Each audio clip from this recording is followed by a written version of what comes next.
We live in a strange time. Never before in history has so much financial knowledge been available to so many people at virtually no cost. You don't need to go to business school to understand money. You don't need rich parents. You don't need a financial advisor sitting across from you. All you need is an internet connection. And yet, despite all of this access, most people feel financially stuck. Same income, same stress, same cycle month after month. That contradiction is not accidental. It tells us something important. Most people believe poverty exists because of ignorance. If people just knew what to do, they'd be fine. That used to be true. It isn't anymore. Today, the average person knows more about money than previous generations ever did. They know they should save. They know debt can be dangerous. They know investing matters. They know income growth is important. So why doesn't that knowledge translate into results? The answer is uncomfortable, because knowledge is no longer the problem. The real problem is that information has replaced action. Watching finance videos feels productive. It feels responsible. It feels like you're improving your life. Your brain interprets understanding as progress, but nothing in your external reality changes. Your bills don't get smaller. Your income doesn't increase. Your freedom doesn't expand. Only your awareness does. And awareness alone doesn't compound. This is where the trap begins. Your mind starts confusing mental movement with real movement. You understand more, so you feel like you're moving forward. But movement that exists only in your head doesn't change outcomes. Money responds to decisions.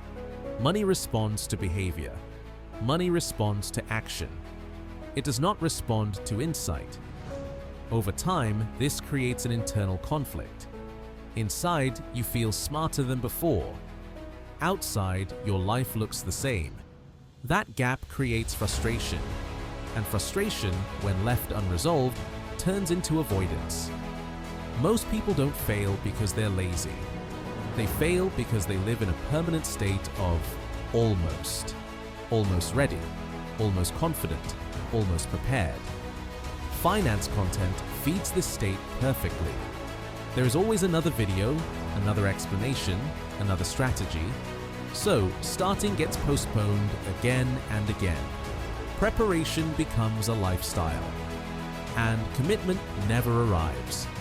A lot of financial advice focuses on discipline and control. Spend less, save more, track everything. This advice is not wrong. Creators like Graham Stephan have spent years explaining how discipline, consistency, and long-term thinking compound into real results. That information works, but only when it turns into behavior. When action is delayed, even the best advice becomes entertainment. Two people can watch the same finance video. One person closes the video and acts within days. The other saves it, thinks about it, and keeps watching more. Same knowledge, different outcomes. The difference is not intelligence, it's execution speed. Another reason people stay poor is emotional safety. Watching finance content is safe. No risk, no rejection, no visible failure. Building something is not safe. You might fail publicly. You might waste time. You might feel stupid. So people choose comfort and call it learning. Over time, finance content becomes emotional regulation. Feeling anxious? Watch a money video. Feeling behind? Watch a success story. Feeling guilty? Watch advice. The content doesn't solve the problem. It numbs the feeling about the problem. That's dangerous.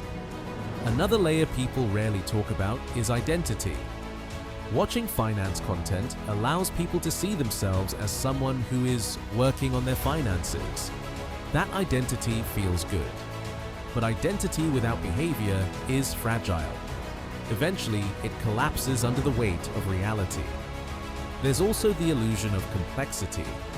The more content someone consumes, the more complicated everything feels. They start believing, I need the perfect plan. I need better timing. I need more certainty. But complexity often hides fear. Simple actions are scary because they expose results. Real financial progress is boring.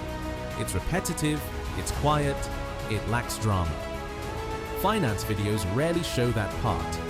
They show clarity, confidence, and outcomes, not the years of uncertainty in between. At some point, something subtle happens. People start believing the system is broken. This doesn't work anymore. It's different now. It's harder for people like me. Sometimes that's partially true, but often it's self-protection. Because believing something works forces you to confront why you didn't do it. There's a moment everyone reaches, a moment where learning is no longer the bottleneck, where the next step is obvious. Not easy, not comfortable, just obvious. That moment feels heavy, because after it, there are no excuses left. Most people turn away right there. They click another video. Finance videos don't trap people intentionally, but they create an environment where avoiding commitment is easy. And humans naturally choose the path of least emotional resistance. The people who eventually break out are not smarter, they are not luckier. They simply decide earlier that uncertainty is unavoidable. They act without guarantees. They move while still confused. They accept embarrassment, mistakes, and slow progress. Most people want certainty first. Certainty never comes. Information is unlimited now, but commitment is still rare. And that's why most people stay poor. Not because the path is hidden, but because crossing from knowing to doing requires facing discomfort. And discomfort is something most people spend their lives avoiding. Until that line is crossed, nothing compounds. Not money, not skill, not confidence, not freedom. Only time passes. That is the real reason most people stay poor, even after watching hundreds of finance videos. Not because the advice failed, but because execution was always postponed. And postponed action never changes a life. Thank you for watching. If you found this video helpful, make sure to like and share it. And don't forget to subscribe to Money Mind Professor to become a part of our financial learning journey. Here we talk about saving smarter, investing wisely, improving your business, and developing a strong money mindset. Stay focused, stay consistent, and stay financially smart.